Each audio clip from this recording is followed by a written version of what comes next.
I want to go to Jalen Hurts and ask you your opinion of watching him mature and watching his game ascend to a new level with the time that you spent talking to him before games and covering his games and calling his games in Philadelphia and beyond. Saw him twice this year, Amy, and I've had him, I think, twice a year since he became the starter. And I'm always blown away. First off, I like him. He's a Houston area kid where I have stakes in that community. He's from Channelview. His dad was a coach. And I think sometimes it gets lost. And I've always wanted to articulate it better when I've had his games, is this fiery competitiveness that lives inside of him. He wants it so badly. I don't think any of us have ever really done a great job of showing people how much winning means to him. He's a tremendous leader.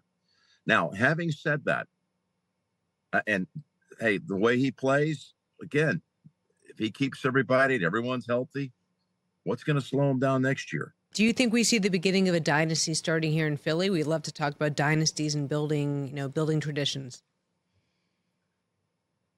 I get back to the point of the roster. It's loaded. I anticipate that's going to look exactly the same next year.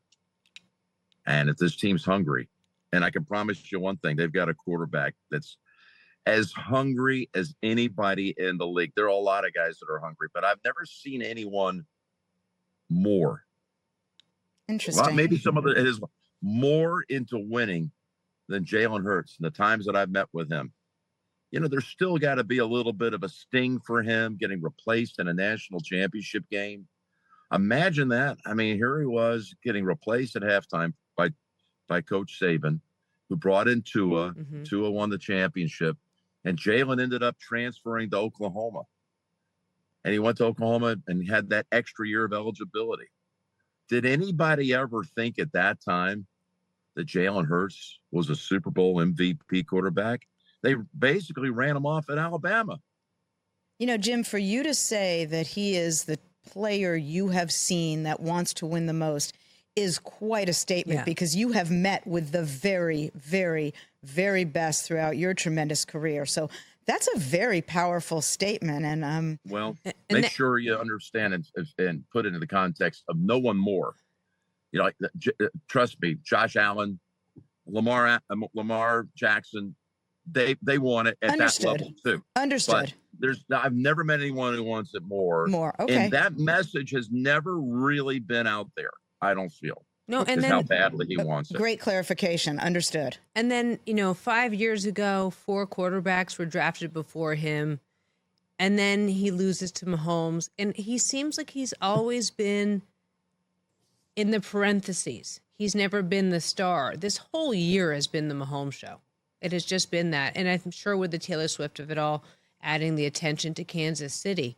But it could just be because this is a guy who has a very silent power about him. Apparently, he gave a rousing speech about this is the moment and about it's been so great this season, let's keep it going. But it just goes to show you that you can be an incredibly powerful leader without yelling and screaming.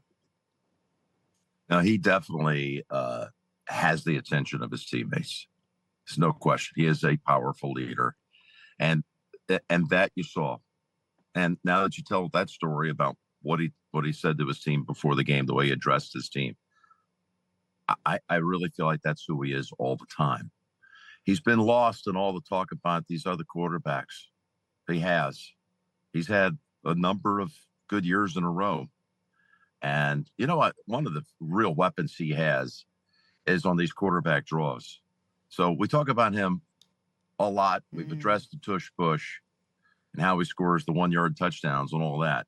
But when he takes off out of the pocket, and sometimes it's not a design play, he's got an acceleration that is scary good. And we saw how hard it was to stop him. Yes. I mean, there are guys that take off and run you over like Josh. And sometimes Patrick will surprise you by picking up a 30-yard scramble run, which has happened in some very big games for them. And, of course, Lamar's got the elusiveness, and it's just amazing to watch. But there's a sprinter's kind of feel to Jalen Hurts when he takes off. That's more so than anyone else I see at that position when they use their legs. Check out new episodes of What the Football with Suzy Shuster and Amy Trask every Tuesday. Watch us on the Rich Eisen Show YouTube page or follow and listen wherever you get your podcasts. Check out new episodes of What the Football with Suzy Shuster and Amy Trask every Tuesday. Watch us on the Rich Eisen Show YouTube page or follow and listen wherever you get your podcasts.